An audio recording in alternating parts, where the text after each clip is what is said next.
Hi there, in this video I'm just going to show you animated symbols, which is a new thing in 2.9. I've just upgraded to the .2 patch, so I'm on 2.9.2. And let me go back here. As you can see, I've got some very basic red triangles. These are pubs in and around the Leicester City area. And the attributes and the data is not important. We're talking about the symbology here, the visualization. What I like to do is make these animated. Well, actually, by default, you can't just make them animated. You have to make sure you've got the star loaded into your project. So on the Insert tab, go to Add. See, it's under the Style section here. Go to Add and say Add System Style. So these are what are provided, with the software. And what you'll come up with is this dialog, and under 2D and, well, I'm going to show you 3D as well, make sure that animated is ticked and therefore added to your project. Okay, and just so you know, there are quite a few others, so do take advantage of a lot of other styles that come with the product, which are pretty good, but I'm just going with the default animated symbols, 2D and 3D. Press OK. So now they're part of the project. So if I go to that layer and click on symbology, I've already got a symbol here, and it's a single symbol I want to use. So let's go to the symbol formatter and click in there. And if I now, you notice it flick up and load the animated bits rather than just 2D, etc. in ArcGIS. You've now got animated, some straightforward ones here, and also 3D animated. These are actually all animated for 3D scenes. So let's just choose one of these ones. How about these are all pubs? How about a warning sign?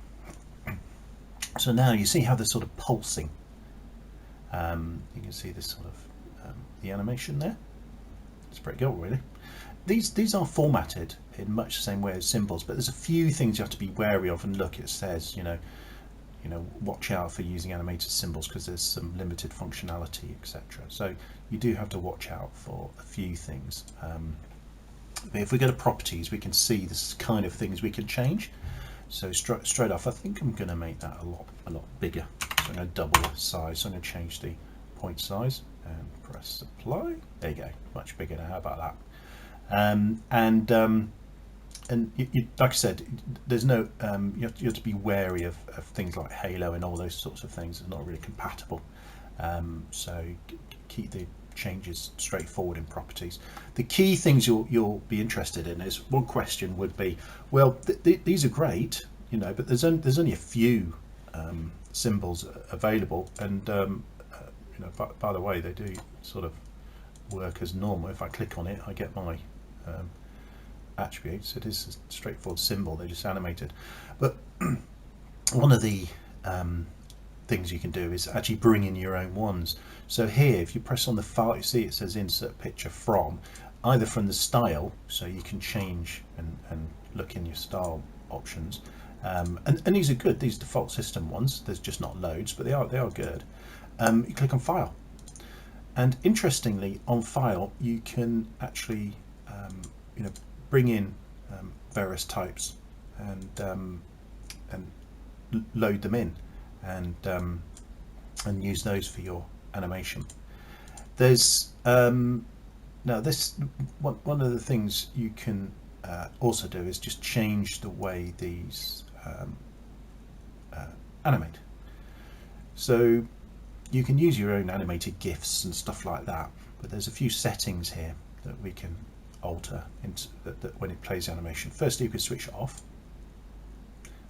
Apply. So now the animation is stopped. So by default you can switch them off. I'll switch them back on. You can also reverse the animation. That's one thing. You can also, you notice how they're randomized. See, they're sort of randomly pulsing.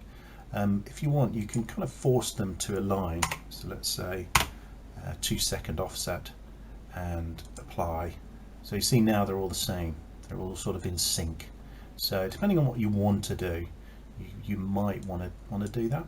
You can also say, well, what's the duration of the animation? If we set it to 5 seconds, that would effectively slow down the animation. So watch it now, it'll sort of go very slowly, see?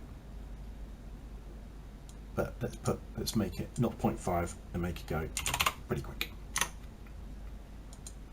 So now it's quick, you see? You can kind of loop or just oscillate, and they can be a repeat delay, you know, the sort of gap in seconds for the delays. So I think that's about it on the 2D side. So what about 3D? Well, 3D it works in much the same way. I've got a scene open here with Leicester pubs, the same data. See, it's Leicester pubs, this 3857 layer. I've just sort of dragged that into the scene and put it as a 3D layer.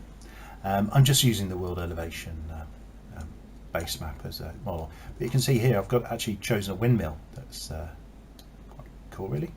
Let's have a look. You can see them on display. This is an animated windmill. So, and I did it in much the same way. So on the symbol, so you go to symbology, it's on symbol, and on the symbol I've clicked on 3D model marker, and again, if I go to file, I can load different ones here because this is a 3D model. So you see how you can load the 3ds, the AutoCAD drawings, and the industry standard sort of FBX and OBJ there. So 3D model can be brought in, which is pretty neat. You can change orientation stuff. You can do a little tint there as well, but you would oh, that's me doing that. I've got these three locked, so there's a related change ratio. It's all related. So if I increase or decrease the height, say to 30, it'll reset the other values, so this will be a bit smaller. And likewise, notice the width and height, and depth change as I change, so it keeps it all in relation, all synced up. There's real massive windmills there. It's pretty, look at that, that's crazy. Looks like some kind of crazy porcupine. Again, animations are the same, the sort of randomization and all that sort of thing. Actually, let's choose a different one just purely for entertainment's sake. 3D animated. How about a wavy tree? That's about a pine. That would be good. So let's apply that. So you can see how you can build up some pretty serious visualization, especially with this sort of animation. Let's choose one more before we call it a day. How about wind turbines? And apply. And there you go, it's wind turbines. So you can see how your layers that you've got, if you've got a layer of wind turbines, layer of trees, layer of what have you, you can really breathe some new life into your visualization. Anyway, that was a quick look at animated symbols. I hope you like it. There's lots of few other settings there and stuff that you can change, but that's to get you started and get you cracking. The main thing to remember is, under insert, you must make sure you've added the system style and made sure that the animated styles there are added to your project. Otherwise you won't see this animation item here at the bottom there. If you don't see that, it means the style's not added. I hope you find that useful. Thanks.